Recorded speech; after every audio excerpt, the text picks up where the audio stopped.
Vamos recuar um século. Estamos em 1920. Os portugueses acharam ainda os mortos da Primeira Grande Guerra. Ao mesmo tempo, sentem os efeitos de uma crise económica que, anos mais tarde, irá favorecer a subida de Salazar ao poder. À entrada dos anos 30, somos o país mais pobre da Europa Ocidental. Anos 60. Completam-se já 4 décadas sobre uma ditadura que parece não ter fim. Mas está no início um tempo de grande crescimento económico que irá marcar o país até ao final do século XX. A entrada de Portugal para a EFTA favorece a abertura da economia aos mercados externos e um grande desenvolvimento da indústria. 1974. A esperada revolução e o fim da era colonial. Aumentam os salários, mas sucedem-se as greves e as nacionalizações aniquilam os grandes grupos empresariais. A economia ressente-se dessa mudança e é preciso chamar o FMI por 2 vezes, uma em 1977 e de novo também em 83. Mas passam 3 anos apenas e em 86 já celebramos a assinatura do Tratado de Adesão à então Comunidade Económica Europeia. Vão chegar os apoios de Bruxelas e o país pode repensar o futuro em termos de sonhos e de ambições. À entrada no novo milénio, fazemos parte do grupo fundador do euro, a moeda única. Mas a globalização está mais presente do que nunca. A concorrência asiática leva ao encerramento de várias unidades industriais de norte a sul, anos antes ainda de uma nova crise económica que motivará mais uma intervenção do FMI. À saída da Troika sucedem-se anos de esperança. O turismo prospera, as exportações aumentam, a economia cresce. E assim se passou um século. Chegamos a 2020, um ano em que tudo muda. Somos forçados a repensar o presente e a desenhar o futuro a partir de uma pergunta. Como poderemos viver melhor nos próximos 20 ou 30 anos?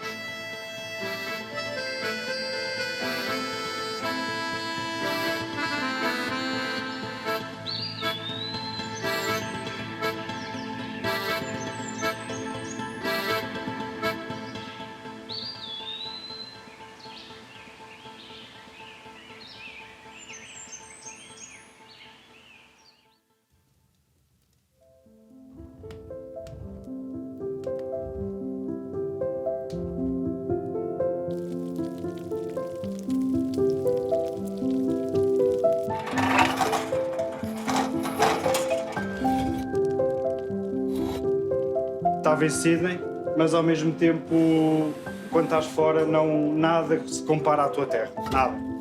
E qualquer coisa que tu vejas num outro país faz-te lembrar a tua terra.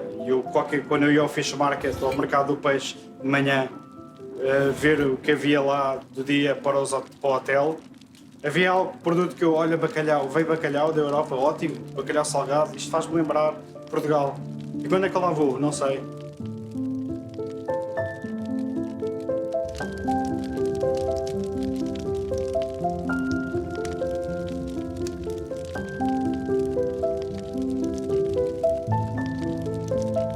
Havia uma conjuntura favorável em 2018, o turismo estava a bombar, não se conseguia andar, especialmente na cidade do Porto, não se conseguia andar na rua direito, tinha-se de fazer o Surf City, que eu chamo, que é com licença para passar, e estava ótimo para apostar, porque não, bora fazer isto, bora apostar no que é nosso e bora realizar um projeto para todo tipo de pessoas verem algo que ainda não havia nessa altura.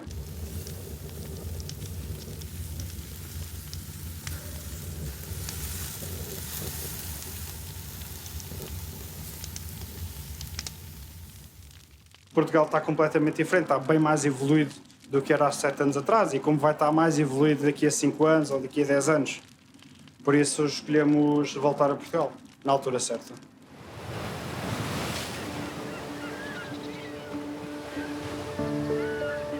A esperança pode vir dos 943 quilómetros de costa, dos 300 dias de sol por ano ou do facto de ser a nossa, aquela que é hoje, a 5ª língua mais falada do mundo.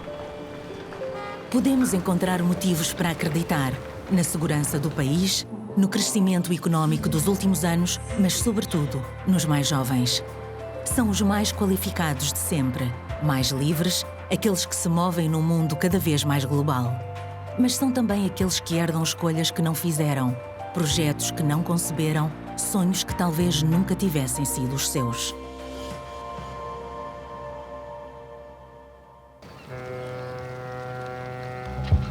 Passaram-se 46 anos desde o fim da ditadura em Portugal.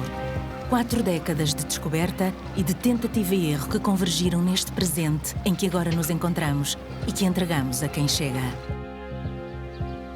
Nascer em Portugal significava, no início de 2020, herdar a 3ª maior dívida pública da Europa e a 4ª maior dívida pública da OCDE relativamente à riqueza produzida num ano.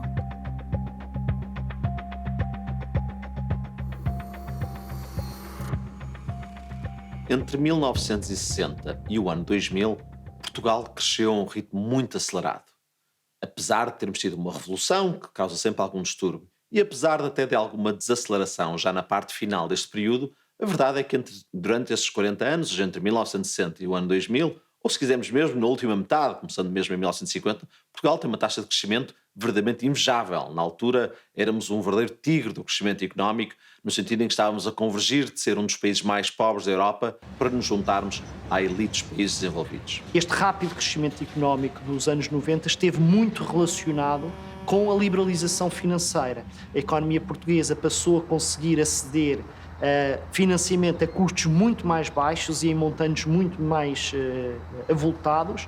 Isto levou a que as pessoas, as famílias, mas também as empresas pedissem mais dinheiro emprestado aos bancos e como havia muita gente a consumir e a investir, a economia teve muita dinâmica nessa altura e cresceu muito.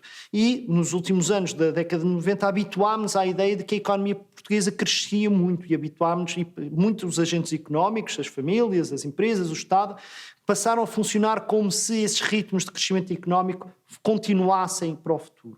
Mas isso não aconteceu.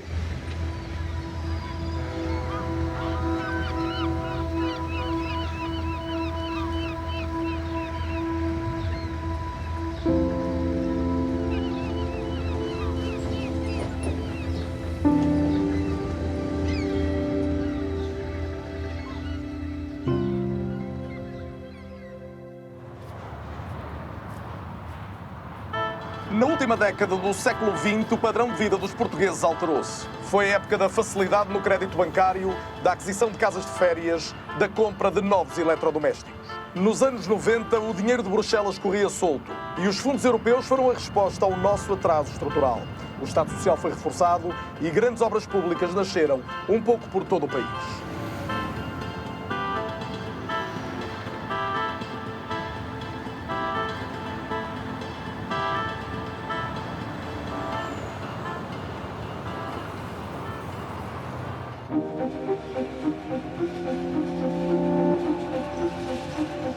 A trajetória de sucesso de Portugal seria interrompida no início do novo milénio, à altura em que o país enfrenta dificuldades de integração na economia internacional, não reduzindo ainda assim o ritmo a que se endivida.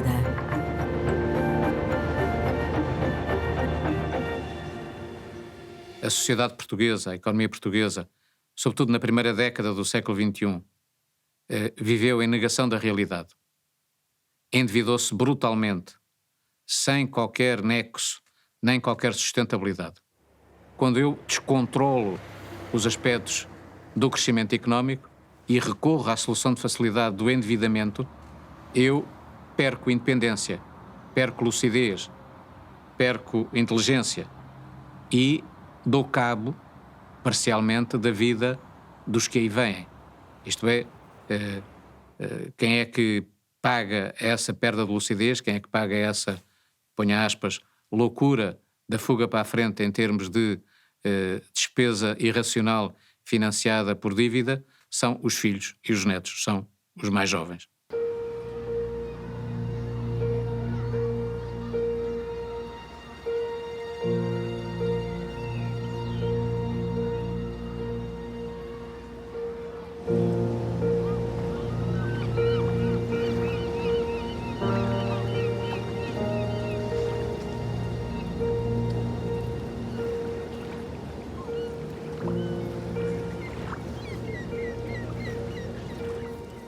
Eu acho que nós teríamos sempre que nos ter endividado. Acho que o processo de convergência e o processo de tentar construir uma estrutura económica e social semelhante àquilo que eram as estruturas na Europa e àquilo que era o desejo do nosso país, não se faria sem endividamento. A minha crítica é um bocadinho como é que o dinheiro foi sendo utilizado. Era muito mais agradável que não tivéssemos as loucuras que foram cometidas na primeira década do século XXI. Quer Portugal, quer Espanha fizeram pistas para aviões onde não levantam voo nem aterram e fizeram muitos outros investimentos sem nexo porque não respeitaram aquilo que é a lógica da atividade económica, a lógica da racionalidade, a lógica da criação de valor.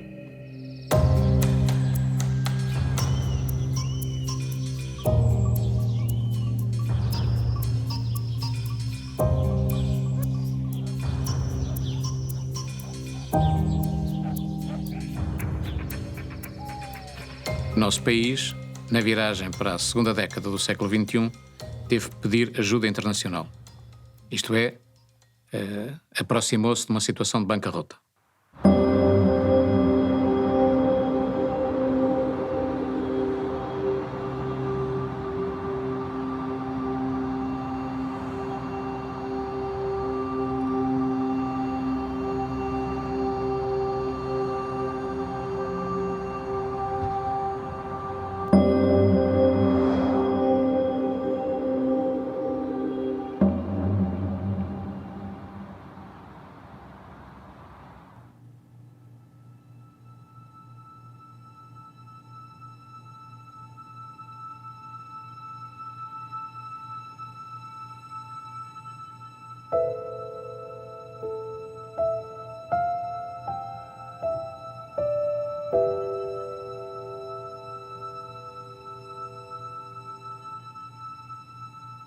Toda a vida do meu pai, a vida profissional, foi aqui nesta fábrica. Chegou a empregar perto de 400 pessoas, exportou para vários países da Europa e também tivemos algum mercado dos Estados Unidos, Canadá, embora, por fim, a produção centrou-se mais no mercado nacional. Muitos clientes que nós trabalhávamos começaram a procurar novos mercados, o mercado asiático, que na altura foi muito forte, e começou a trazer uma falta de encomendas. E presumíamos que iria ser cada vez mais difícil sobreviver. Achámos por bem parar enquanto era tempo.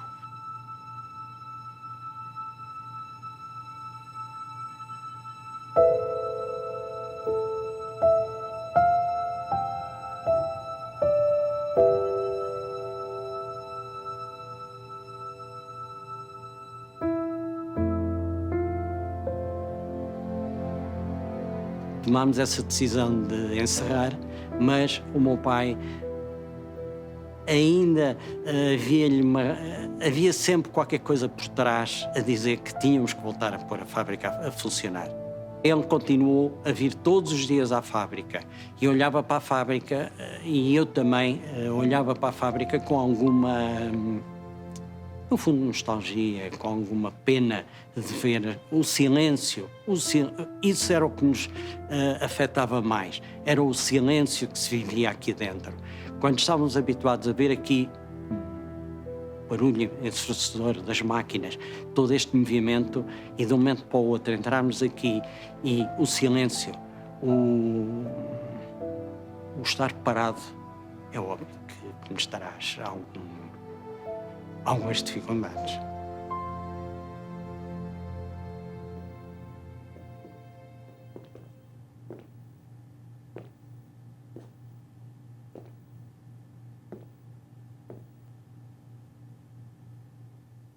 Pedir o dinheiro emprestado e o termos endividando da forma que fomos, poderia fazer todo sentido na perspectiva que, passado 15 anos, 20 anos, nós estaríamos a gerar um rendimento ao nível dos nossos colegas europeus e seríamos capazes de facilmente amortizar e pagar a dívida, ou pelo menos ir garantindo que a dívida que tínhamos era sustentável.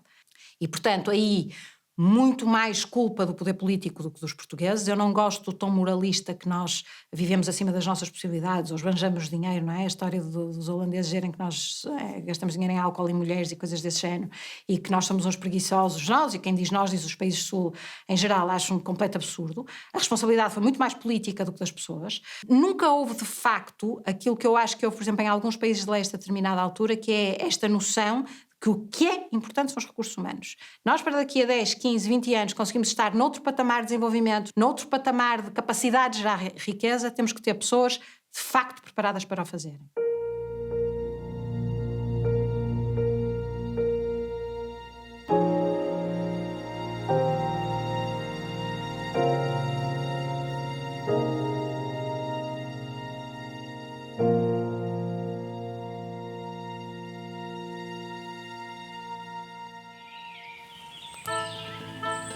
Há uma grande diferença entre o país que saiu da Revolução e o atual. No início dos anos 80, apenas 2,4% da população tinha concluído o ensino superior.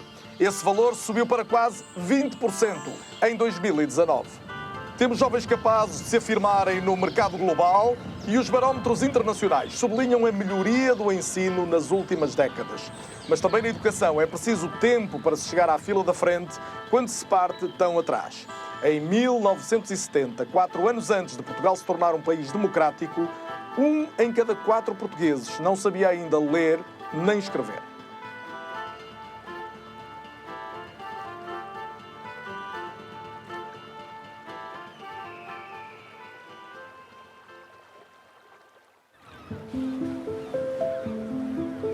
Falar de um país é falar das suas fronteiras, da sua língua, da música que nele se escuta, dos hábitos da sua população. É, sobretudo, falar de pessoas.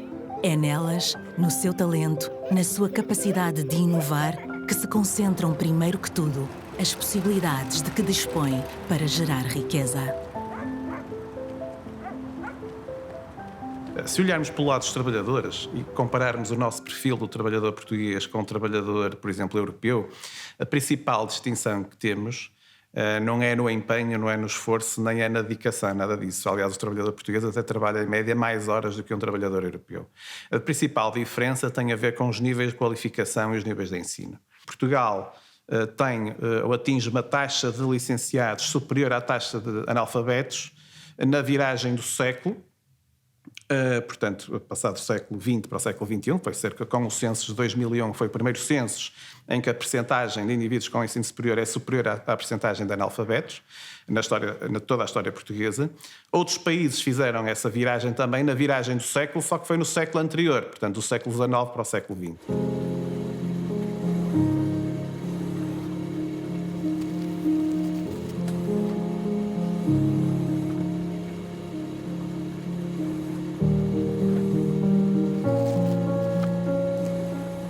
Esse principal déficit de qualificações reflete-se depois numa menor capacidade em lidar com tecnologias, numa menor capacidade em assumir funções na empresa de natureza mais complexa e também, não é só do lado do trabalhador, mas também esse déficit de qualificações também se reflete do lado do empresário e do lado da empresa. Portanto, se um empresário tem também um déficit de qualificações, também o limita, por exemplo, em abordar produtos novos, na forma como pensa o produto, na forma como aborda os mercados.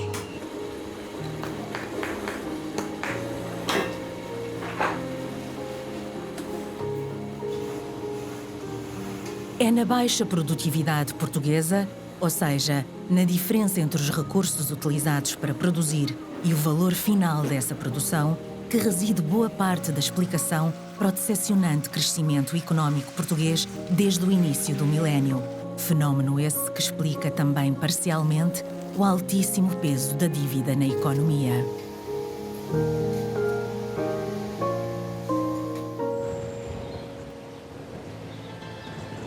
Portugal tem atualmente a 8ª menor taxa de produtividade da União Europeia. Habitamos a esse nível uma espécie de terra de ninguém. É que se por um lado é cada vez mais difícil competir com países mais produtivos e inovadores, por outro também é difícil concorrer com os que ainda fazem da mão de obra barata a chave do sucesso económico.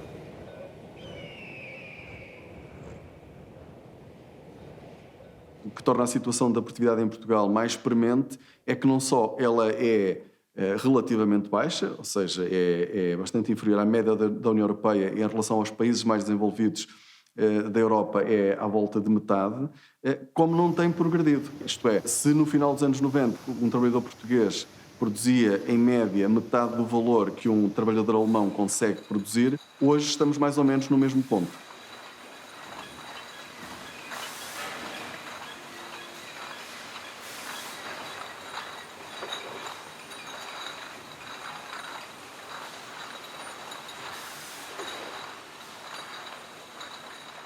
Se nós compararmos uma pequena e média empresa alemã com uma pequena e média empresa portuguesa, nós vamos ver que existe um hiato muito grande em termos de produtividade.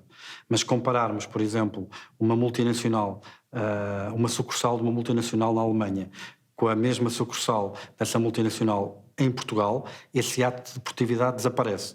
Qual é a diferença? Em Portugal são portugueses, na Alemanha são alemães, não são as pessoas, são as técnicas de gestão, é a organização do trabalho.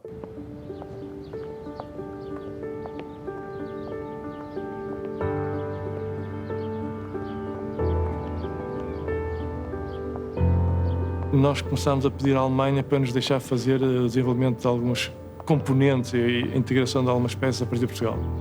Foi um processo um bocadinho longo, porque não confiavam muito naquelas capacidades, já vai há muitos anos. Pouco a pouco foram-nos deixando começar a fazer algumas coisas. Até que houve uma altura que realmente aperceberam-se que a qualidade, a formação e a competência dos nossos profissionais eram suficientes para que realmente nos dar o desenvolvimento, para nos deixar crescer na área de desenvolvimento, na área da criação. Nós, desde sempre, quisemos fazer inovação aqui em Braga. Nós não queremos ser só produção. E eu acredito que, para manter as empresas em Portugal, para fazê-las crescer, temos que ter a inteligência de negócio. E a inteligência de negócio é o desenvolvimento. Nós mudar uma fábrica de um país para o outro é muito rápido. Levar o conhecimento demora muito mais tempo.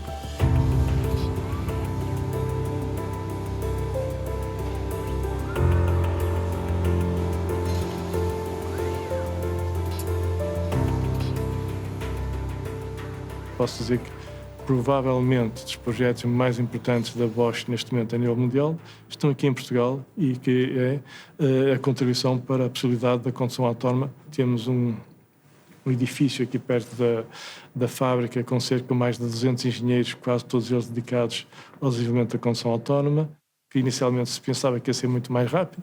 Hoje vê-se que já não é assim tão rápido quanto nós prevíamos que em 2021, 2022 fosse possível começar a ter os carros autónomos nível 5, portanto chegar ao carro e dizer levam para casa e o carro levava, ou levam para o trabalho e o carro levava.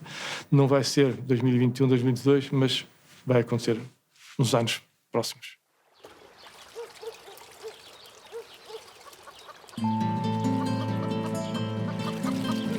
Existem indícios de que poderá ser diferente o que há de vir. A renovação geracional indica-nos que no futuro seremos inevitavelmente mais qualificados e que nas próximas décadas poderemos finalmente almejar recuperar o atraso educacional que há mais de um século nos assombra. Isso dar-nos a oportunidade de trazer ao de cima mais daquilo que são as nossas potencialidades, inventando uma melhor versão do que é ser português. Aquilo que vai acontecer nas próximas décadas, quer nos países desenvolvidos em geral e em particular em Portugal, vai tornar a produtividade ainda mais importante. Porquê? Porque nós vivemos nos países desenvolvidos e Portugal sente essas tendências de uma forma ainda mais, se calhar, aguda que a maior parte dos países. Vivemos num contexto de contração demográfica e de acelerado envelhecimento da população. Eu ter uma pirâmide, que é assim, não é? Que tem uma base, uma pirâmide etária que tem muito pouca gente cá em baixo, não é? E que vai alargando. Eu fico super contente que ela vá alargando em cima, todos nós, não é? Que ela vai esticando, vivemos cada vez mais tempo e temos cada vez mais pessoas nas faixas etárias superiores.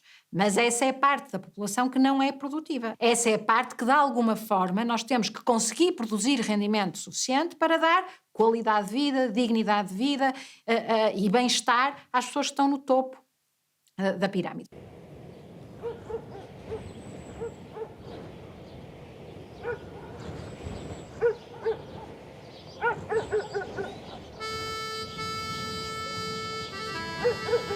Somos hoje o terceiro país mais envelhecido da Europa e o quinto do mundo.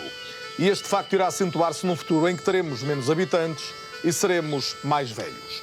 Os demógrafos prevêem que o peso da população ativa face ao total de residentes em Portugal diminua de forma acentuada ao longo dos próximos 10 anos. Nessa altura, dentro de uma década, seremos o terceiro país mais envelhecido do mundo, com implicações em todas as áreas da economia.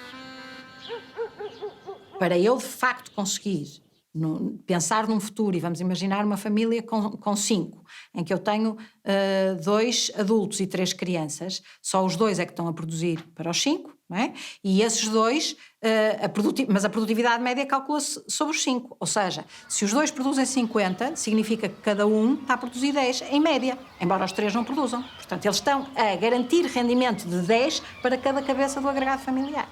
Para eu melhorar a minha qualidade de vida, para eu melhorar o acesso que tenho a tudo, o que é que eu preciso? Que em vez de ter 10 para cada um, tenha 20 para cada um.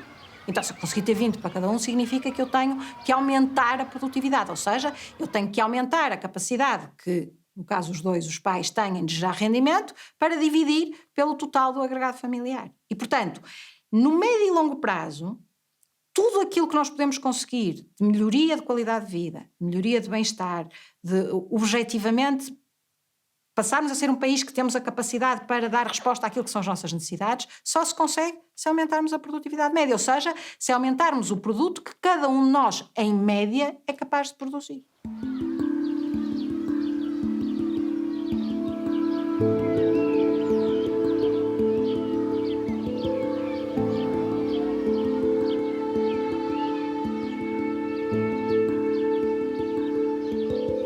Se nós não conseguirmos aumentar os nossos níveis de produtividade, obviamente que os salários vão continuar a ser baixos, obviamente que a diferença do nível de vida de um português médio para um alemão médio vai continuar a aumentar. Isso pode levar depois a fenómenos, a acentuar o fenómeno da imigração, da perda de talento e, obviamente, atrasar a economia portuguesa cada vez mais.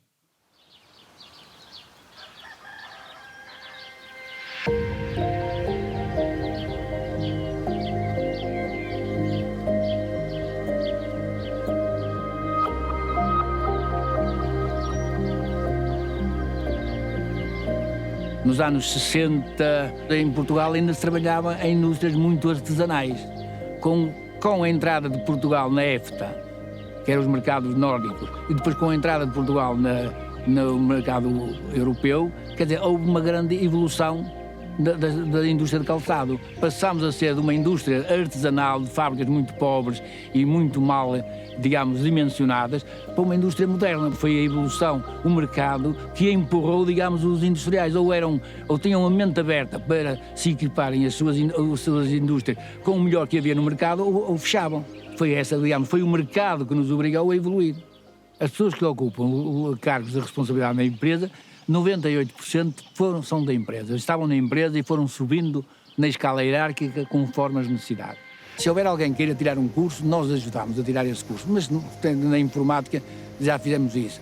Tenho funcionários lá que hoje mexem nos computadores e nunca tinham visto computador nenhum. Digamos, nunca contratei ninguém de propósito para vir para uma linha de produção, para vir para um encarregado de um grupo de trabalhadores. Foram sempre pessoas tiradas do chão da fábrica que foram subindo.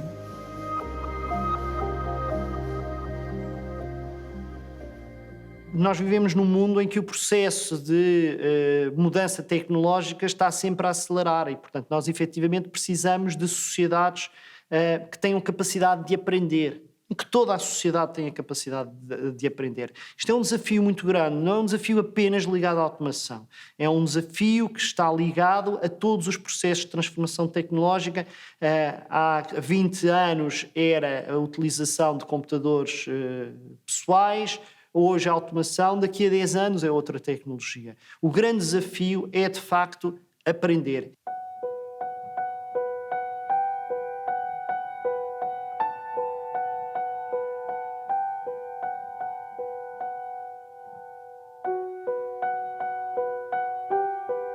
Portugal é hoje um dos países do mundo com maior potencial de automação e robotização dos processos produtivos, com mais de 50% das ocupações existentes passíveis de serem automatizadas. É um dado que poderá ter tanto de desafiante como de encorajador. No futuro, haverá postos de trabalho que se irão perder, mas será talvez a automação a principal resposta para os desafios que a demografia nos irá em breve começar a colocar.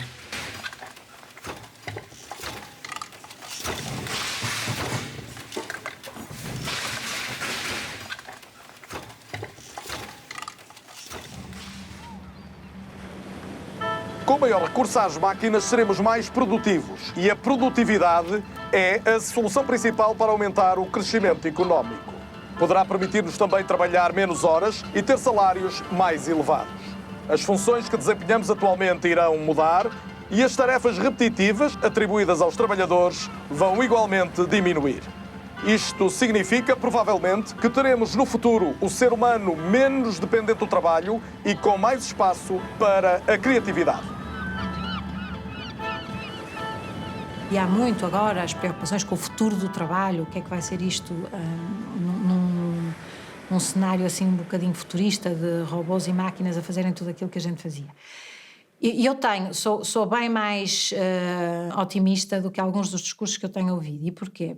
Primeiro porque é engraçado, eu recuperei aqui há tempos, por causa de uma intervenção que fiz, uma notícia de um jornal do início do século XX, em que os limpadores de estrume das carroças dos cavalos estavam muito preocupados com esta coisa que eram os carros, porque eles iam deixar de ter emprego, porque ia deixar de haver porcaria de cavalo na rua para se limpar e, portanto, eles iam ficar sem nada para fazer e que isto era uma desgraça e que não se podia permitir que os carros se massificassem e que não sei o quê.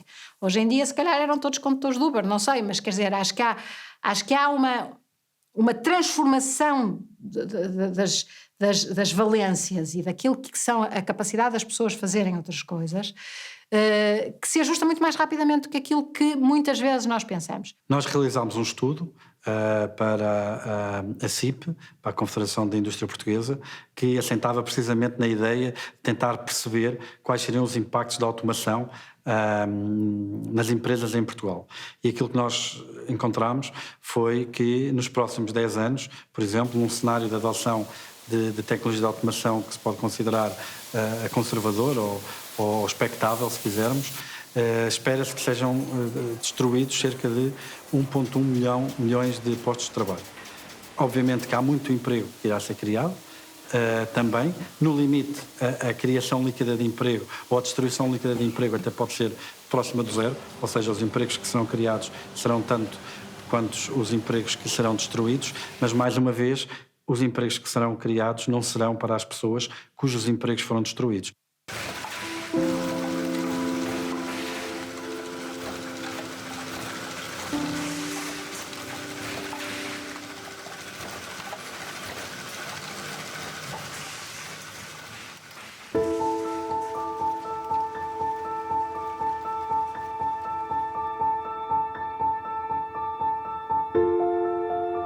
A relação entre a automação e a produtividade não é apenas a ideia de que uma máquina faz muito mais do que muitas pessoas.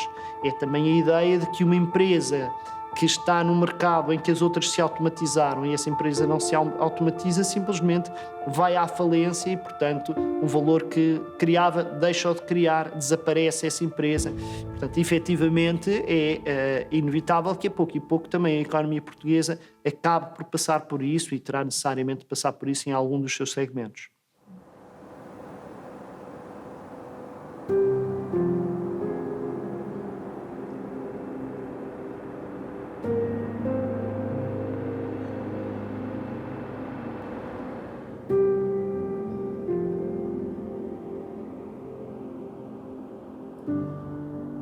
Em Marinha Grande, há uns anos, na indústria vidreira, houve um grande crescimento nos anos 80 até ao final dos anos 90 e depois foi sempre em queda livre.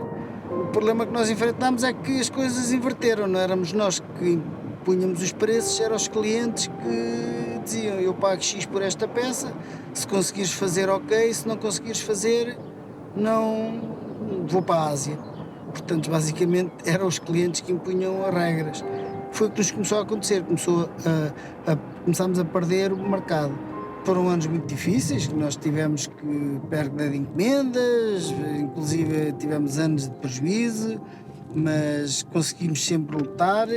havia 2 caminhos. Um caminho era o que aconteceu com algumas empresas fechar, o outro caminho era tentar modernizar e criar soluções mais rentáveis de fabrico.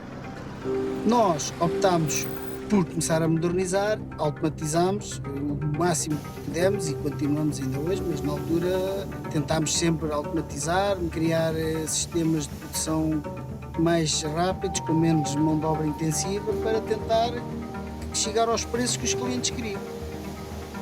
Isto funcionava assim, nós no separado, numa obragem de 4 homens, produzíamos 500 peças em 6 horas. A mesma máquina, com um operador, nas mesmas 6 horas produz 600. Nós, na indústria vidreira, no limite, trabalhava assim 3 turnos, portanto, estávamos muito limitados aos turnos, a 3 turnos de 6 horas, enquanto que a máquina produz 24 horas.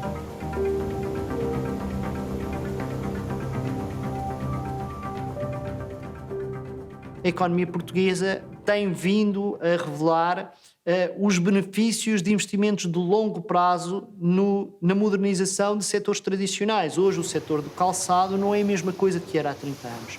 O setor do vestuário não é a mesma coisa do que era há 30 anos. O setor até da cortiça, que aparentemente é uma coisa muito simples, parece que é só para servir, para fazer rolhas, hoje fazem-se coisas no domínio da cortiça que não se faziam há 30 anos. Portanto, há uma parte importante da evolução, da modernização da economia portuguesa que passa por tirar um melhor partido das competências que já existem e fazer alguma diversificação a partir das competências que já existem. Estas 2 dimensões têm de estar presentes. Fazer coisas diferentes do que fazemos, mas também fazer melhor o que já fazemos, fazermos ainda melhor para termos capacidade de criar mais valor nestes domínios.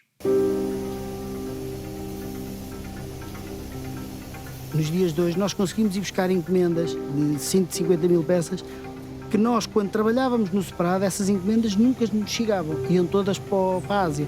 Nós, para fazermos uma encomenda em um curto espaço de tempo de 130 mil peças, não conseguíamos, não éramos competitivos. E hoje conseguimos ser competitivos porque a máquina, de facto, trabalha 24 horas, 7 dias por semana.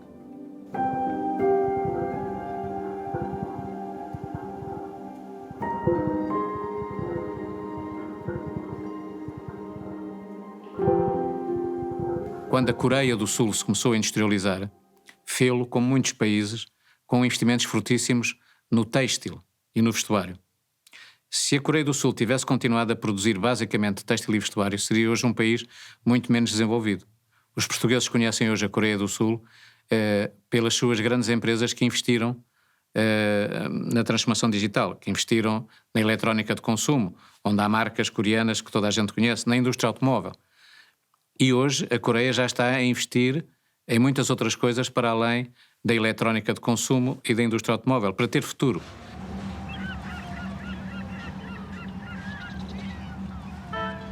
Durante um curto período da história, fomos um país no centro do mundo. Fizemos do mar caminho e encontramos nele uma vantagem para ligar continentes e liderar uma primeira globalização.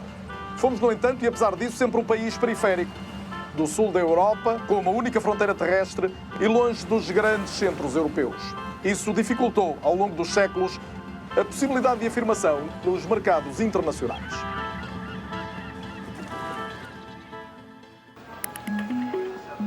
Fala-se agora de uma nova revolução industrial.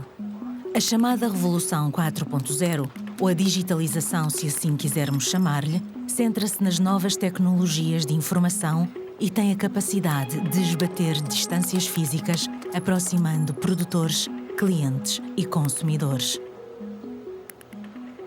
Se nós pensarmos naquilo que foi a história de Portugal nas outras revoluções anteriores, revoluções industriais e tecnológicas anteriores, nós chegamos sempre tarde. Isso depois tem um efeito que ainda se sente nos dias de hoje. Portanto, cada dia de atraso de agora é também um dia de atraso no futuro. Mas nós estamos numa posição privilegiada, esta geração, relativamente às gerações anteriores. De facto, nós estamos mais próximos das coisas. A comunicação até a nível digital é muito mais fácil, o acesso à informação é muito mais rápido. Portanto, nós também, a distância que tinham os nossos antepassados relativamente às fontes de conhecimento e de saber há 100, 50 anos atrás, é muito diferente daquela que temos agora.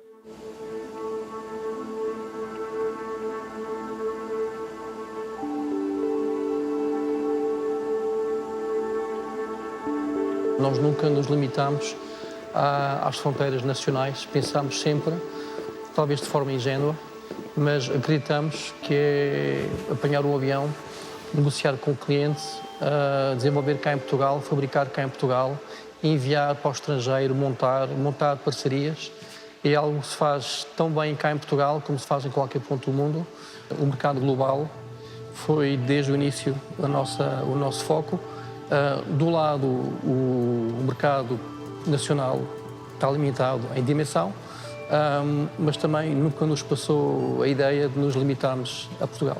O foco foi sempre conseguir arranjar parcerias. Fomos a feiras internacionais desde o primeiro dia, desde a Inglaterra, a Alemanha, os Estados Unidos, a Ásia, e tentámos sempre posicionar as soluções da empresa a nível internacional.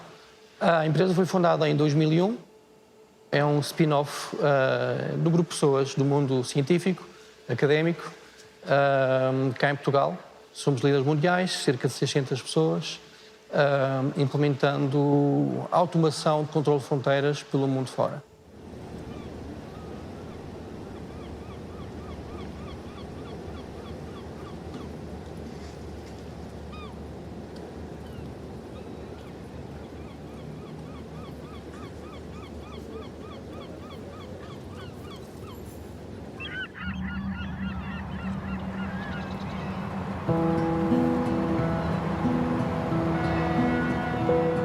Foram anos de esperança aqueles que se seguiram ao fim da crise económica que marcou a entrada de Portugal no novo milénio.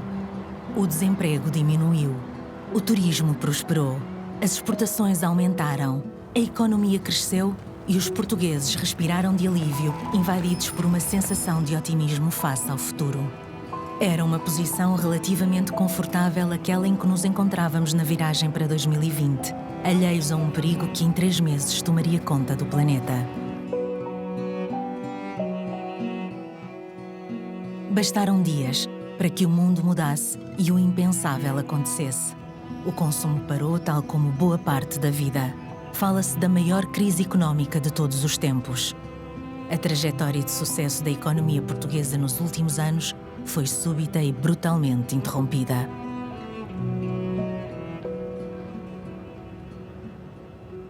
Há bons exemplos de países que tenham conseguido, num espaço curto de tempo, reduzir a sua dívida, e Portugal até está nesse grupo de países, pensando no caso europeu particularmente. Portugal esteve, portanto, no lote dos países que entre 2015 e 2019 conseguiu, num espaço curto de tempo, fazer essa redução. Reduzimos a nossa dívida em cerca de 15 pontos percentuais, portanto passámos de 133% do produto para quase 118% do produto. Portanto, houve de facto uma trajetória, eu diria, significativa de redução da dívida. Agora, num só ano, conseguimos de facto eliminar o esforço de redução que foi feito ao longo destes 4, 5 anos.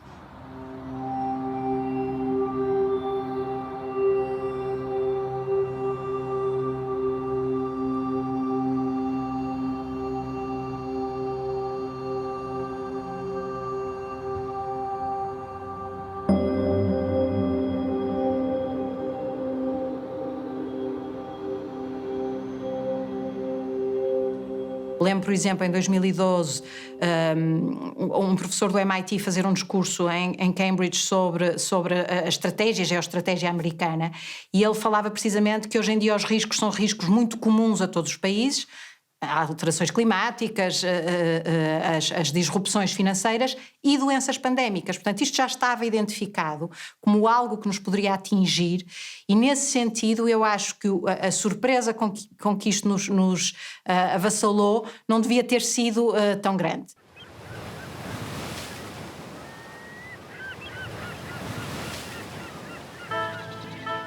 Foi todo um novo léxico que em 2020 entrou nas nossas vidas, fruto de uma realidade inesperada. Pandemia, confinamento, imunidade de grupo. O futuro tornou-se mais presente do que nunca, num contexto que tantas vezes nos pareceu difícil de acreditar. Levou-nos a pensar sobre se esta realidade que vivemos se irá repetir mais vezes no futuro próximo e fez-nos refletir também sobre outros desafios que vão seguramente marcar a vida no planeta.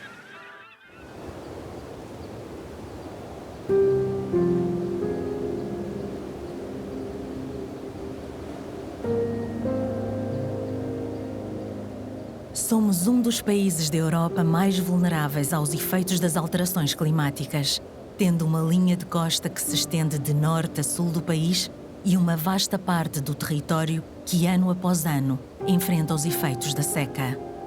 A mudança climática terá consequências que inevitavelmente enfrentaremos e que terão o potencial necessário para condicionar os nossos recursos.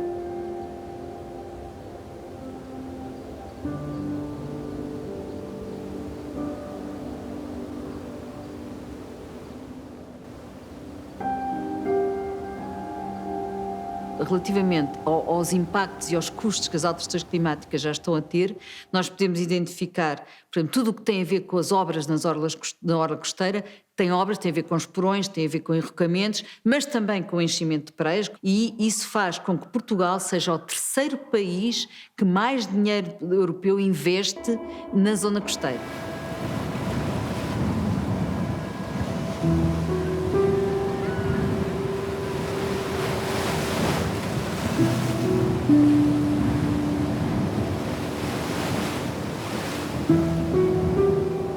Com a subida do nível médio do mar e com a erosão, nós vamos ter problemas a muito curto prazo sobre algumas infraestruturas que é fundamental acudir. Já há estudos que mostram que cerca de 130 mil edifícios serão afetados em 2050, mas até lá muitos outros serão. E, portanto, a curto prazo, nós vamos ter que decidir o que é que vamos manter na zona costeira ou não. Porque manter tudo tal como está neste momento implica um grande investimento e um investimento progressivo, um investimento crescente. Ora, vamos nós retirar da educação, da saúde, do envelhecimento, do apoio à terceira idade, etc., para investir no litoral ou não? Isto tem que ser discutido.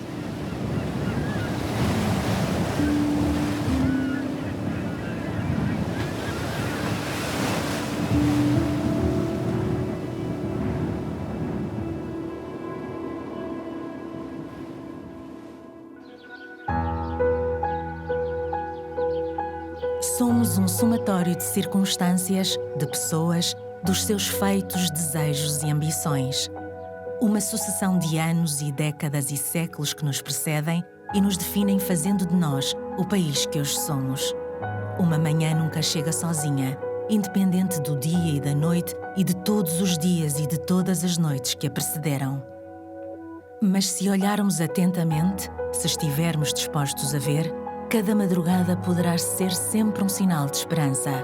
Não há nada que permaneça, nada que dure sempre, nada que não tenha a capacidade de se transmutar. O Portugal que nós vamos ter daqui a 20 anos vai depender daquilo que nós fizermos hoje, das decisões que nós tomarmos a partir de hoje.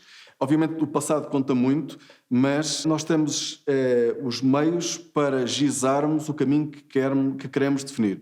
Obviamente há fatores exógenos que vão condicionar o nosso trajeto, mas vai depender muito daquilo que nós vamos fazer. Ou seja, há uma parte que é uma escolha nossa e por isso nós temos que saber o que é que queremos. E nós só vamos poder, daqui a 20 anos, ser um país com um rendimento per capita mais elevado, com um nível de vida melhor para todos os portugueses, com um Estado social mais robusto, sustentável, se nós conseguirmos aproveitar todo o talento que temos vindo a desenvolver no nosso país, a criar no nosso país, conseguir fixar cá esse talento e conseguirmos, a partir desse talento, gerar conhecimento e levá-lo para dentro das empresas para gerar inovação e uma inovação que seja pensada a nível global. Isto é, nós temos que ter empresas que ambicionam estar posicionadas nos mercados globais. Porque a partir de uma pequena economia, nós só vamos conseguir ser grandes, realizar grandes ambições e aumentar o nosso rendimento por essa via, se produzirmos produtos para o mundo. E produtos para o mundo com grande valor. E esses produtos são produtos que têm sempre na sua origem o conhecimento, o trabalho altamente qualificado e que são produtos que são valorizados nos mercados internacionais. O progresso pode revelar-se em grandes momentos históricos ou então ocorrer quase silenciosamente, transformando a vida de um país e dos que nele habitam.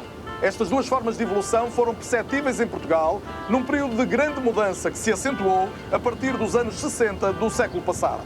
Há, no entanto, desafios que ficaram por resolver e outros que se perfilam no futuro próximo. A demografia, as desigualdades sociais e económicas, o baixo crescimento da economia nos últimos 20 anos. Para os enfrentar é importante pensá-los, perceber que todos somos agentes de mudança e, sobretudo, identificar os recursos necessários para fazer do país um lugar mais promissor.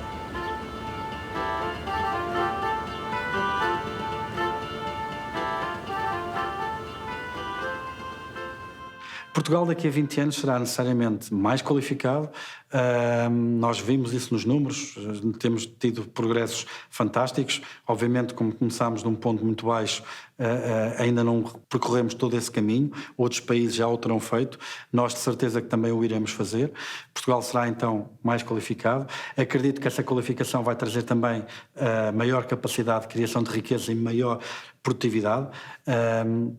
E, nesse sentido, sou um otimista por natureza, creio que viveremos num mundo ou num país, se quiserem, com maior capacidade de geração de riqueza, com menor distanciamento aos níveis de bem-estar que os cidadãos de outros países da Europa gozam hoje e com mais possibilidades. Uma lição que todos os economistas, mais cedo ou mais tarde, aprendem é o medo de fazer quaisquer previsões, quanto mais a longo prazo. Uma das belezas, um dos fascínios das economias, ou mesmo das sociedades modernas, é que estão sempre em constante mudança, e essas mudanças são, por definição, imprevisíveis. Vão surgir novos desafios, vão surgir novas capacidades, vão surgir novas oportunidades, e quem se adaptar melhor a elas, quem tirar delas o melhor proveito, vai se dar melhor. É essa a lição dos últimos 200 anos de crescimento económico, de prosperidade e de avanços, se quiser mesmo, civilizacionais. Portanto, não sei como será Portugal daqui a 20 anos, mas espero e tenho confiança que será um país melhor e um país onde vale a pena viver e crescer.